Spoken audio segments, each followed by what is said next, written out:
Hi guys, how have you been? Hope all of you guys been good. Thank you so much for clicking to watch my video. At this point, I don't even know how to explain myself because I've been gone for a good while. I've been gone for a minute. Your life, life has been up and down. So thank you so much for clicking to watch my video. Today we're gonna be talking about the Craiglist Killer. Did you watch, like, I think for the past 2 weeks the Craiglist Killer has been trending on Netflix. They did a movie of the of the Craiglist killer, and I watched the movie way back, and then I watched it again, and yeah. So stay tuned if you hear, if you wanna, if you're like me, you're curious about why people commit murders, why people do evil things, why people do the things that they do. Stay while at least I'm gonna be doing my makeup so that I don't get bored. While at least I tell you, I give you like sort of like a story, sort of like a summary of what I think of this case. So yeah, we're gonna be talking today about a young lad called Philip Markov. So Philip Markov was a 23-year-old med student in Boston. His classmates and his lecturers described him as a very brilliant guy, very intelligent guy, not the most popular in the class, in the school, but he was like really like intelligent. And so this Philip was 23 years old, and he had like, the perfect the perfect life, like, he had a perfect life plan for himself. He was engaged to get married to a lady called Megan, sorry, Megan McAllister. I'm gonna butcher a lot of names, so please bear with me because I am so really bad with names. So I'm gonna butcher a lot of names. Please bear with me. So our story today is coming from the United States of America, from Boston. Yeah. So Philip had this perfect life. He had like her fiance, and he was like a pre-med student. He was starting to be a doctor, and one would wonder what went wrong. What went wrong? Like, nothing is really known of how his childhood was like, but he was raised from a well-off family. Like, his dad was a dentist. Even though the parents yet separated, and both parents later remarried, Philip continued to be both in their lives, and he had a brother as well. But it seems like the family, they were strangled. It seems like they didn't have like good relations. So yeah, Philip is like said to be had a really good upbringing, and he later on continues to go and study pre-med. I don't know what pre-med means. It means, are you on the program like to are you already like starting to be a doctor, or you are doing like sort of a course that will later on qualify you to study to do medicine. So he was said to be doing like pre-med, and yeah, and he was also like, I think the fiance as well was also studying, also wanting to study in medicine. She comes from, she came from a really well-off family as well. If you watch the movie, the family looked like the way they didn't struggle. There were no struggling in life, if you know what I mean. So yeah. So as the story goes, Philip is said to have been what you call, to have opened an account on Craigslist. I don't know if Craigslist still exists, but at that time in 2009, yeah, in 2009, he opened the account in May 2008 under the name Sex Addict 5385 at yahoo.com. So yeah, and he described his services as that he was interested in having sex with men, men to men, they said transvestite. Oh my god, I'm gonna butcher a lot of names, you know. So they say I don't know what that means. Trans bear with me. So yeah, they say that he was like what you call, he had listed and he was offering his service, and he was looking for what you call people around the area that had the same interest as him. So Craigslist is I'm not sure if the website is still like available. It's sort of like a dodgy place. Like it's sort of like compared to, I think I would compare it to Gumtree. If you guys know Gumtree, like it's like you can find a house, you can find a roommate, but it's really dodgy. It's not something that's like that is safe, if you get me. Yeah, so he had said to have gone on Craigslist, you know, and listed that he wanted erotic services, he wanted like massages, masseuse. Yeah, so he had listed that he wants like massages to be massaged and all of that. I don't know if it was gonna end up to a happy ending or what, you know, but he had looked for those services on April the 13th of 2009, and he responded to an ad that was put in by this lady called Julissa Brisman. Julissa, is it Julissa or Julissa?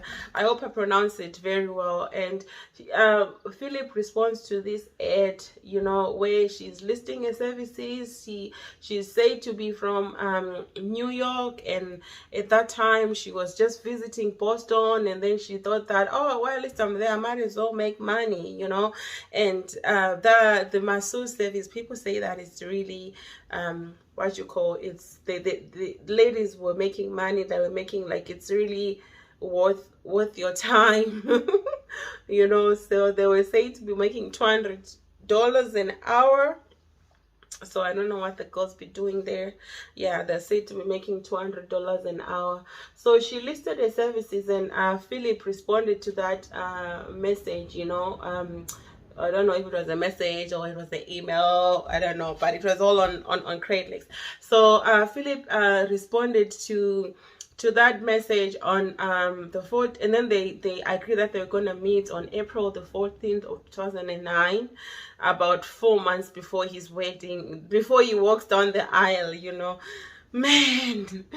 Yeah, so he listed that they agreed to go and meet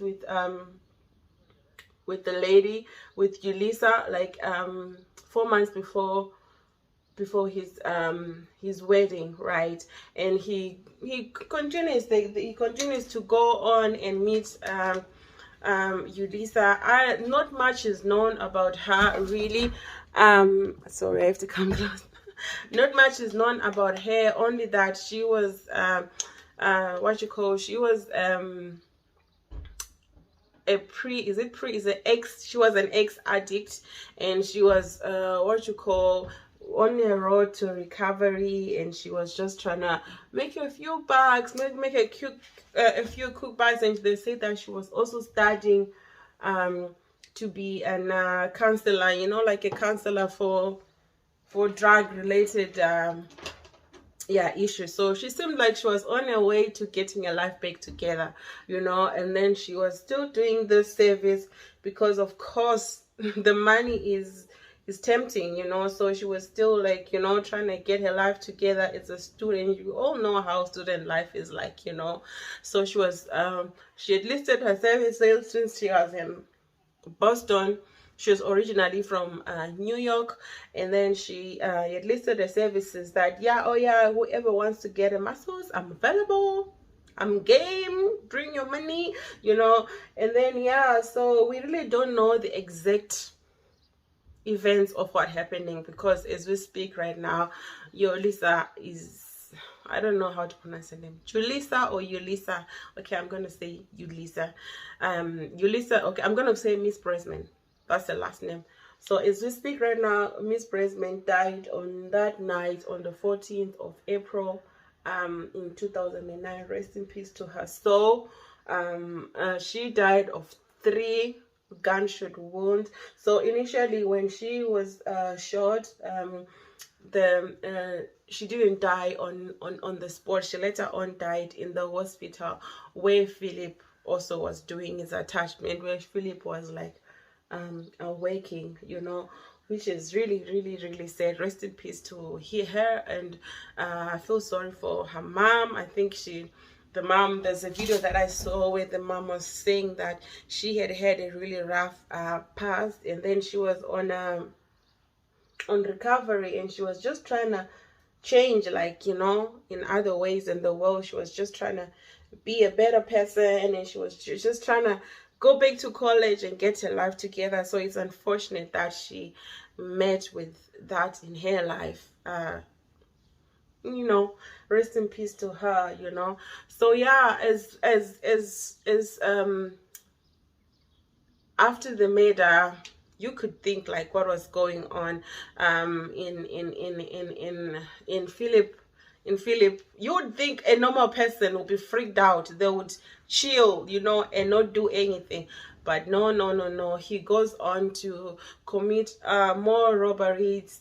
He has 2 more victims. Lucky, could you say lucky, or we just say, well, yeah, he didn't kill them. He had 2 more victims. He robbed Trisha Leafler's names. Yeah, so he robbed Trisha Leafler's and another lady as well, Cynthia Melton. Cynthia Melton had also offered her services, you know, at the hotel. And then lucky for her, she had come with her husband. So her husband was waiting for her downstairs in the lobby. And then when he noticed that she's taking, like, I think they had like a security kind of thing that, like, if I take more than an hour, you need to come check on me, you know. So yeah, so when the husband notices that she's taking way too long, he goes and checks up on her, and then finds that, like, she's being tied down, and then she's being robbed, you know. And then the other reports say the husband ran away, but other reports says Philip ran away, you know. And then he was caught on camera while he was running away on the hotel, you know, 3 days after he had killed 3 days after she had killed Yulisa, you know. She was trying to rob Cynthia as well. So yeah, this is like I think around maybe April the 18th or April the 17th. This guy, he's still he's still going in his spree, you know. I don't know what happened with killers. Like, they don't have a conscience. Like, I think you'll be scared, like, you know, you just kill someone and then you're still going around to go and commit the same crime. Don't you want to cool off? You know, what's happening in that heart? You know, what is that heart feeling, you know? So he's like, he's not caught, then he runs away. But then of course Cynthia and the partner goes and reports, you know. They go and report him, and then an investigation is opened, and then they start mixing the incidents, like the robbing of Trisha, the robbing of Cynthia, and the murder of Julissa. They go, and then they see CCTV footage of the hotel that shows that it's the same guy that murdered, you know, Julissa. The description is like, it's the same, you know. So they start, like, you know, stalking him, you know.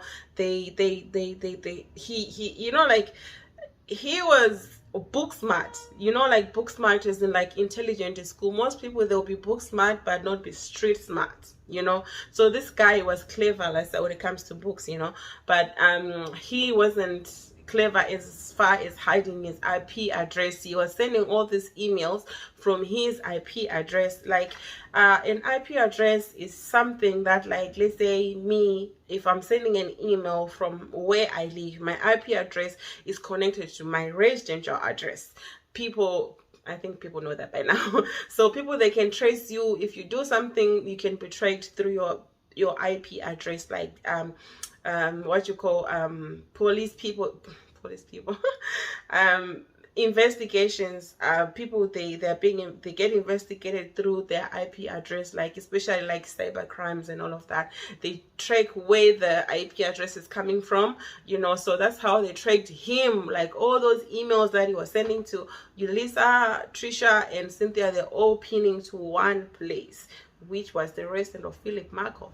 So they stood there, and then like it was like apartments. So they literally, like if you watch the movie, they literally bought all the donuts, all the coffee, and then they sat there and they stalked him, you know. They were studying him, they were watching his movements, they were watching where he's going, you know, whether they got the right guy, you know. And they would see him coming out with they explained the way they described the fiance. They were like, the most beautiful girl, you know, that like she was so beautiful. They couldn't get why this guy was listing all the services of this masseuses, yet at home he had like this really gorgeous girl from New Jersey, you know, a fiance that loved him, you know. But he was like still doing those things, like, you know, you never get men, you know. So yeah, so I think him as well, he was feeling the heat because it was being reported on TV, you know. They were looking for this hotel this hotel murderer, and then the description of him, you know. And then I think he was feeling the heat. And then he plans a trip with his fiance, you know. And of course the police are watching them. So when they were driving out, the police were watching, you know. And then when the police noticed that these people were driving out of town, that's when they pulled him up, you know. They pulled him up, and then they arrested him. Like it is later said that they were on their way to a casino. Yeah, he was a casino addict, you know. You need to go back and watch the movie. You see like what I mean. They put all those, you know, they profiled him, and then they put it like, they played it out like in the movie where he goes to the kind of casinos, and he had over 130,000 debts, you know. He had this debt, like in, I don't know if it was in student loans or it was because of the casino, because his dad was a dentist. I would think that his dad had his college fund and all of that set up, you know. So I don't know why he was on 130,000 what you call 130,000 sorry, in debt. So he's pulled over. When he's pulled over, he's arrested, and then the fiance, of course, is like, no, you guys, you got the wrong guy. You don't know this guy. He's so sweet, you know. You got the wrong guy. This can't be the guy that you're looking for.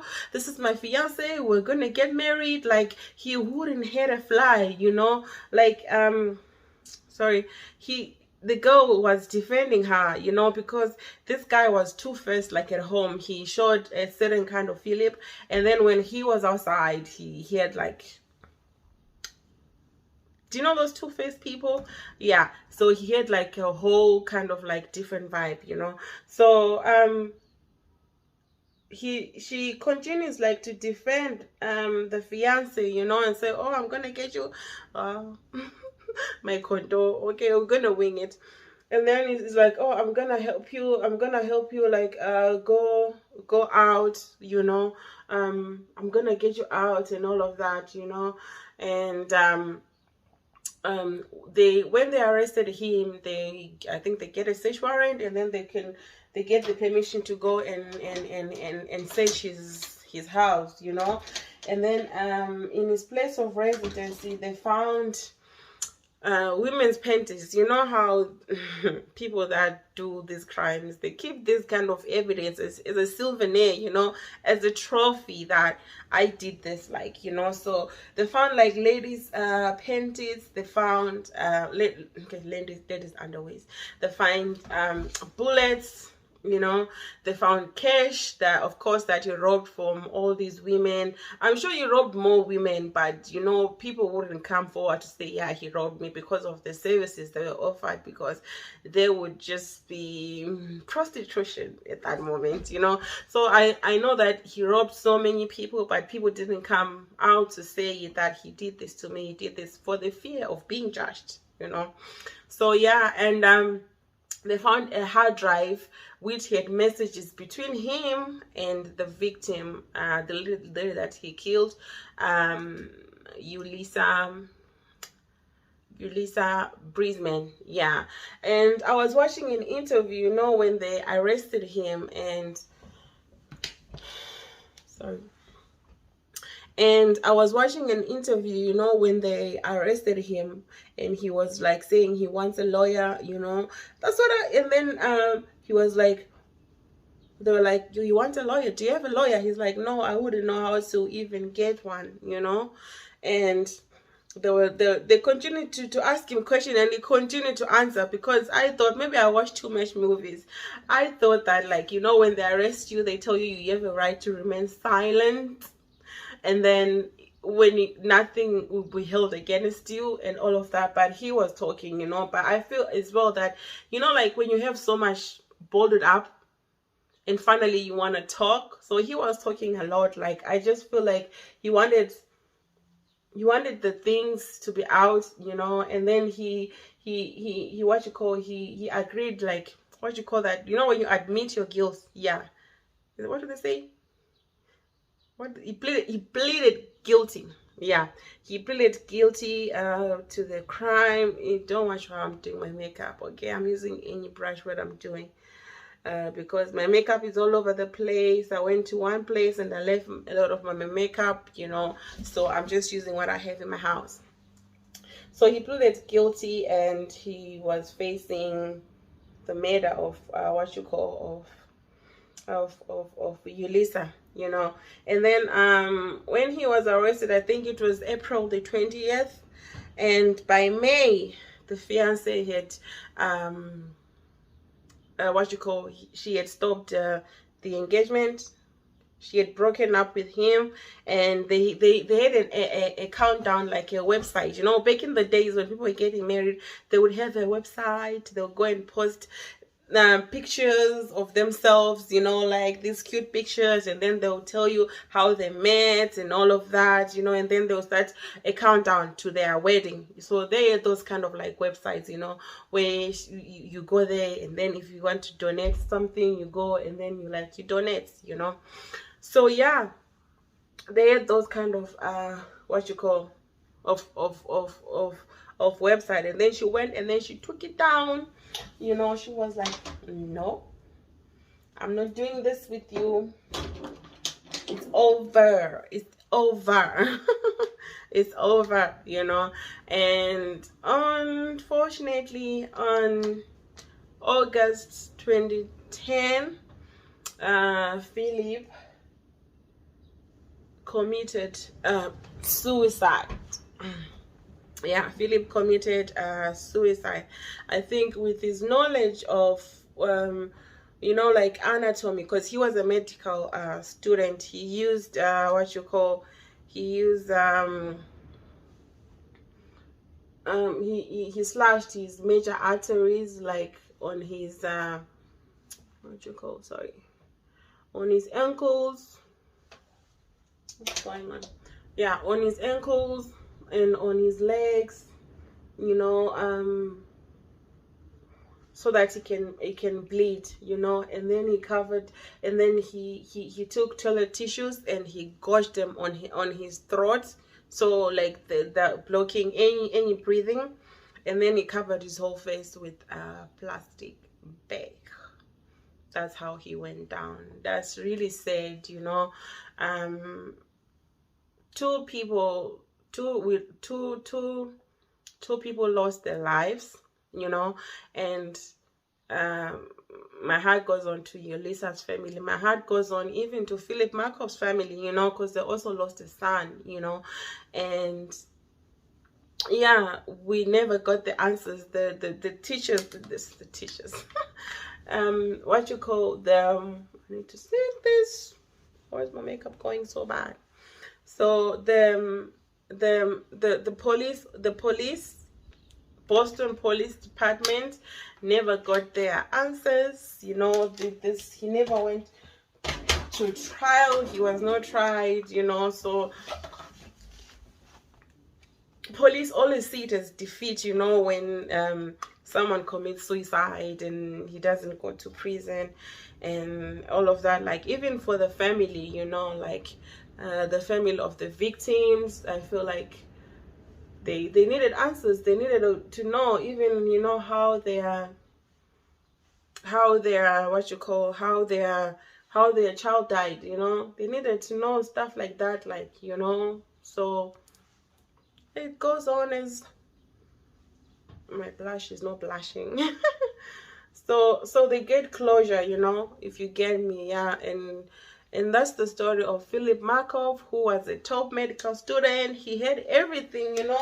He had everything that you would admire. Like, he had everything. He had the perfect life. Like, do you know how hard it is to get into uni, to get into medical school? It's really hard, like, you know.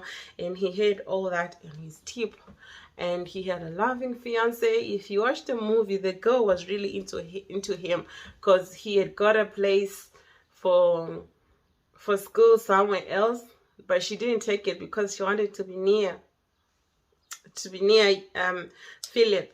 You know, they offered her a program for uni in another place where he had the opportunity to go and be a doctor, but he couldn't go because he was like, oh no, I can't go because I'm gonna be so far from my man. I can't go, you know. So yeah, this is the story. I've said this again. I said this again. I'm just like finishing my makeup. I'm not going anywhere. I'm just putting on my makeup so that I can film another YouTube video for Asheen Ho. Follow me on my other YouTube, Journey to Being a Boss Babe, where I do more fashion, kind of more hair and stuff like that. Yeah, thank you so much. If we go to this end of the video, you are a real one. You are a real one. Stay tuned for more. I'm just learning. Please bear with me, you know. And I've been watching a lot of these videos. I've been watching a lot of them, and I'm like, why can't I do it, you know? And I want to do it, and I want you guys to be with me on this journey. Like right now, when I still have small followers, like next year I want to be in a different space where I'll be saying, remember remember how we started, you know. Other than that, guys, have a good one. Be good to whoever you meet in life. Be kind. Bye.